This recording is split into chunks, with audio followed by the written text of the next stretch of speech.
I know what you're thinking. Charging circuit analysis is so easy. But what about if the capacitor has an initial voltage? Well, don't worry. We're going to cover that right now. So here is a charging capacitor circuit. That switch closes, the capacitor starts to charge. The wrinkle here is the capacitor has an initial voltage of V0 across it. And these two equations describe how that capacitor voltage changes and the capacitor current changes over time when you have an initial voltage of V0 across a capacitor. Now these equations are fairly easy to derive, and you can do it the same way you would for a regular starting capacitor equation, except when you get to the point where you are doing the integration, when you are integrating this part of the expression, you're not integrating from 0 anymore because VC is not starting at 0. It's starting at that initial value of V0. And then you're going up to VC. And if you do this integration, then you will be able to derive this equation. And then once you have the voltage equation, then you can figure out the capacitor current equation.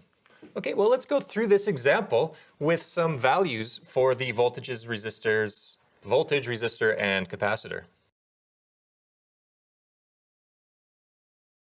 All right, well, with these values in place, we need a voltage, an initial voltage of, we'll go with 12 volts. We can start plugging these numbers into these equations. Well, I need to know what tau is in this case. Well, I always need to know what tau is for these charging and discharging capacitor circuits.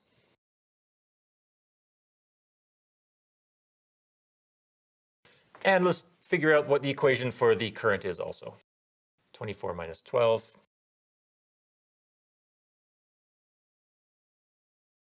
So that's it as far as the equations go. We could do a couple other things. We could do a number of other things, but let's figure out what the voltage and current are at time equals, let's go with 0.25 seconds.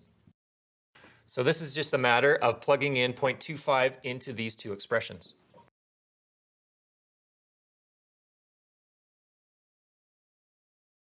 So we get 23.5 volts, so that's pretty close to fully charged. We're not quite there yet. An IC at 0.25. And we drop down to 1.32 times 10 to the minus 3 amps at that point. And this value here, I didn't actually calculate it. So that value that we have in the exponent, minus 12.5 times 0.25, that equals 3.125. So that's 3.125 tau. So we've done 3 time constants with this over 0.25 seconds.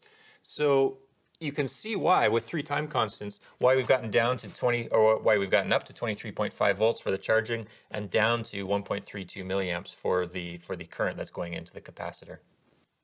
And you can check out a video on how to derive the equation for a charging capacitor here. You can see more videos about capacitors in this playlist here. As always, thank you for watching. See you next time. And remember to keep focused, but have fun. That was good. I think that was good. We'll see when we watch, but it felt good.